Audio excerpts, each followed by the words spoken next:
ওই ব্যাপারটা যাতে লক্ষ্য করে, যাতে কোনো ছেলে ভ্রমিত না হয়ে বা ভুল পথে চলে না যায়, সেই ব্যাপারে আমরা সরকারকে জানিয়েছিলাম যে আপনারা তাড়াতাড়ি এদের ব্যবস্থা করুন যাতে কোনো ছেলে ভুল পথে না যায়।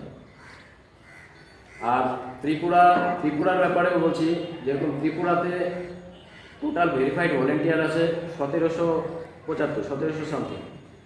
তার মধ্যে কেবল 611 জনের নাম এসছে পুলিশ ভেরিফিকেশানে। ওদের 7টা ডিস্ট্রিক্টে পুলিশ ভেরিফিকেশান হয়েছে, একটা বাকি আছে। কিন্তু এই 611 পরে 1700 ক্লাসের যে রিমেনিং যারা ভলেন্টিয়ার রয়েছে এদের কী করা হবে, সরকার সেই জায়গাটাও এখন পর্যন্ত স্পষ্ট করেননি। পশ্চিমবঙ্গের ক্ষেত্রে পশ্চিমবঙ্গ, নাগাল্যান্ড এইসব রাজ্যেও কাজ চললেও একদম অন্তর্বহিতে কাজ চলছে। আমরা সরকারকে আবেদন জানাচ্ছি যে আপনারা কাজের গতি বাড়ান এবং যত তাড়াতাড়ি সম্ভব এদেরকে নিযুক্ত করুন।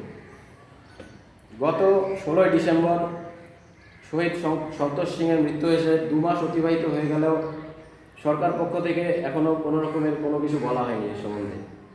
আমরা দিল্লি পুলিশের সেদিন নিরস্ত্র